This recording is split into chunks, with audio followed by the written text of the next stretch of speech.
मैं Anil Suthar zero mathematics classes में आप लोगों का हार्दिक अभिनंदन करता हूं। आज एक बहुत ज़्यादा इम्पोर्टेंट टॉपिक है, वो कॉम्पिटिटिव पॉइंट से भी और छोटी क्लासों के लिए 6 से लेकर सीनियर तक सभी के लिए मोस्ट इम्पोर्टेंट टॉपिक है, जिसके अंदर क्या होगा, मल्टीपल्स, गुणज है, फैक्टर्स हैं, परफेक्ट नंबर्स है, इन सब के बारे में इसके अंदर आपको जानकारी दी जाएगी। तो जो पहली बार क्लास से जुड़ रहे हैं, कृपया इसके अंदर क्या हुआ, हमारे चैनल को सब्सक्राइब कीजिएगा और नोटिफिकेशन आप तक पहुंच पाए इसलिए इसके अंदर का लाल बटन दबाइएगा। और अगर आपको क्लास अच्छी लगे तो निश्चित तौर के ऊपर क्या होगा, आप लोग इसके अंदर का शेयर कीजिएगा और लाइक कीजिएगा। तो मैं अपने शिक्षक साथियों से पुनः इसके अंदर का शुरुआत के अंदर का निवेदन करूँगा, इसके अंदर का वो अपने बच्चों के अंदर, छोटे बच्चों के अंदर, और जो बच्चे तैयारी कर रहे हैं या आपके नियर बाई जो भी स्टूडेंट है जो कॉम्पिटिटिव पॉइंट से जो तैयारी कर रहे हैं, उनके लिए भी ये बहुत हेल्पफुल क्लास होगी। तो इसके अंदर का आप लोगों से इसी सहयोग की आशा के साथ में आज की क्लास स्टार्ट करता हूँ। मल्टीपल्स, इसको बोलते हैं गुणज। अगर कोई संख्या दी गई है, अगर जैसे कोई संख्या आपको 5 दी गई है, जैसे मैं उदाहरण लेके आपको इस समझाने की कोशिश करता हूँ। बिल्कुल 6 लेवल से ये चीज़ें स्टार्ट होती है, फिर आगे थ्रू आउट सभी बड़ी क्लासों में चलती है और कंपटीशन का बेस बनती है। तो जैसे 5 को 1 2 3 4 5 से अगर गुणा करते हैं तो जो संख्याएं प्राप्त होती हैं, 5 को 1 से गुणा किया, 2 से गुणा किया, 3 से गुणा किया, इस तरह से गुणा करते जाएं। तो एक तो हम क्या पढ़ा जैसे लिखते हैं, 5 को 1 से गुणा किया 5 आ गया, 5 को 2 से गुणा किया 10 आ गया, 5 को 3 से गुणा किया तो 15 आ गया। तो पढ़ा जो लिखते हैं वो तो इसके अंदर क्या 50 पे अपने खत्म कर देते हैं टेबल जो होता ही, और इसके अंदर क्या होगा, फिर 11 12 13 इस तरह से गुणा करते जाएं। तो ये जो इसके अंदर क्या कहलाते हैं, इसके मल्टीपल्स ये गुणज कहलाते हैं। तो 5 के गुणज यहाँ पे लिखिए, 5 के गुणज मल्टीपल्स ऑफ 5, 5 के गुणज मल्टीपल ऑफ 5। तो ये अपने बेसिस के अंदर क्या होंगे, 5, अब देखिए ये इसके अंदर क्या होगा, 5 5 10 15, ये लिखते जाइए, 5 10 कोमा लगाते जाइए इसको, 5 10 15 20, आगे कंटिन्यूस गुणा करते जाइए 5 से, इस तरह से डैश डैश डैश। अब जैसे लास्ट के अंदर क्या होगा, 50 पे खत्म हो जाएगा। जैसे हमने मोटे सी तौर पे छोटे बच्चों को ये सिखाया जाता है कि इसके अंदर का इसका बड़ा लिख लीजिएगा, इसकी टेबल लिख लीजिएगा, परंतु इसके अंदर का वो इसको लगातार आगे संख्याओं से अनंत संख्याओं तक गुणा करता है। तब 5 अगर और जोड़ देंगे, 11 से गुणा करेंगे तो 55 आ जाएगा, 12 से गुणा करेंगे तो इसके अंदर का वो 60 आ जाएगा। तो इसका मतलब 5 5 जोड़ते जाइएगा, 5 का गुणज है तो 5 5 जोड़ते जाइएगा। इस तरह से जैसे 7 का गुणज लिखते हैं हम, देखिए आप 7 का गुणज क्या होगा, मल्टीपल ऑफ 7। तो मैं इंग्लिश की टर्म बोलता जा रहा हूँ। तो ये गुणज इसके अंदर क्या होगा, 7 14, इसका पाड़ा लिख लीजिएगा पहले, 7 14 21 28 35 42 49 56 63 70। बस ये तो पढ़ा हो गया, टेबल आ गई। परंतु इसके अंदर क्या होगा, आगे इसके गुणज आएंगे, वो चलते ही रहेंगे। तो इसके अंदर आगे क्या लिखेंगे, 77, इस तरह से 7 7 जोड़ते जाइए, फिर इसके अंदर क्या 7 जोड़ देंगे तो इसके अंदर क्या होगा, 84। इस तरह से इसके अंदर क्या होगा, 7 7 जोड़ते जाएंगे। तो ये अनंत पद होते हैं आगे, इसमें इनफाइनाइट टर्म्स होती हैं, ये कभी खत्म नहीं होता है। तो ये इसके मल्टीपल्स कहलाते हैं। अब देखिए नेक्स्ट क्लास है, ये मोस्ट इंपॉर्टेंट क्लास है, फैक्टर्स। तो फैक्टर गुणनखंड। तो अब देखिए जैसे कोई भी संख्या ले लीजिए, जैसे मान लीजिएगा 1, मैं एग्जांपल के तौर पे लेके इसके अंदर का समझा रहा हूँ। 1 जैसे संख्या है, तो कोई भी संख्या होती है उसके अंदर क्या हुआ, उसका गुणनखंड 1 तो होता ही होता है, और एक कोई भी संख्या समय अपना भी गुणनखंड होती है। कोई भी संख्या उसका 1 तो गुणनखंड होता ही होता है, इसका फैक्टर होता ही होता है, और एक समय संख्या जो होती है वो अपना गुणनखंड होती है।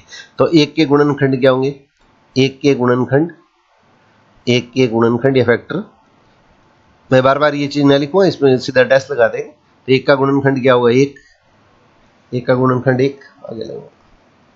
अब 2 का गुणनखंड देखिए, 2 का गुणनखंड क्या होंगे, मैं थोड़ा क्वेश्चन को अच्छी तरह से क्लियर करने के लिए इसके अंदर लिख रहा हूँ। 1 तो गुणनखंड होगा ही होगा, और 2 जिन संख्याओं का इसमें भाग पूरा पूरा जाता है, जिससे ये पूरा पूरा इसके अंदर डिविजिबल होती है, वो इसके गुणनखंड कहलाते हैं। तो 1 का भी भाग जाता है 2 में, 1 का तो जाता ही जाता है, और खुद अपना भी भाग जाता है। इस तरह से देखिए 3 है, तो 3 है तो 3 का गुणनखंड लेंगे तो इसके अंदर क्या हुआ, 1 का भाग तो जाएगा जाएगा, 3 खुद का भी भाग जाएगा। अब इस तरह से देखिए 4 जैसे आ गया, तो 4 का गुणनखंड लेंगे तो क्या होगा, 1, फिर 2 का भाग जाता है, फिर 4 का भाग जाता है। तो जिन संख्याओं का इसमें भाग जाएगा वही सारे इसके गुणनखंड कहलाते हैं। जैसे 4 के गुणनखंड 1 2 4 ये हो गए। अब इस तरह से 5 के गुणनखंड लेंगे, तो इसमें क्या आएगा 1 और 5, सिर्फ दो ही संख्या ऐसी है जिसके अंदर 5 का भाग जाता है।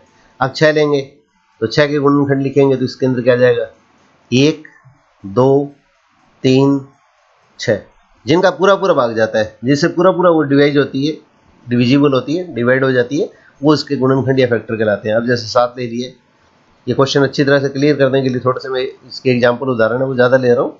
अब देखिए जैसे 7 ले लिए तो 7 के गुणनखंड क्या हो जाएंगे 1 और 7, पर अभी मैंने बताया किसी भी संख्या में 1 का तो भाग जाएगा ही जाएगा, तो इसका मतलब किसी भी संख्या का एक तो गुणनखंड 1 होता है और एक वो संख्या खुद इटसेल्फ होती है। दो तो गुणनखंड होते हैं, एक का गुणनखंड सिर्फ एक ही है, एक ही संख्या है और एक ही खुद संख्या होगी। अब देखिए जैसे 8 ले लिए तो 8 के गुणनखंड लेंगे तो क्या आएगा, ये 8 में भाग किस किस का जाता है, पूरा पूरा भाग जाना चाहिए, तो 1 2 4 8। अब इस तरह देखिए जैसे 9 ले लिए तो इसके गुणनखंड लेंगे तो 1 3 9। अब 10 का जैसे ले लिए फिर 1 2 5 10, ये सारे इसके गुणनखंड हो गए। अब जैसे सपोज करो 12 ले लिए तो 12 के गुणनखंड लेंगे तो इसके अंदर क्या जाएगा 1 2 3 4 6 12। अब देखिए जो संख्या है उसका आधा कर दीजिएगा, उस संख्या का आधा करेंगे, इसके बीच में कोई भी संख्या ऐसी नहीं होगी जिसका भाग इसमें जाएगा। जैसे 10 का लिया है तो 10 के अंदर का 10 का आधा कितना हो गया, 10 का 5 हो गया, तो 5 और 10 के बीच में कोई भी संख्या ऐसी नहीं होगी जिसमें 10 का पूरा पूरा भाग जाता है, जिसमें 10 का भाग पूरा पूरा जाता है। अब इस तरह से जैसे देखिएगा 14 ले लिए तो 14 का गुणनखंड लेंगे तो क्या जाएगा 1 2 7 14। अब इस तरह से सपोज कीजिए 18 ले लिए,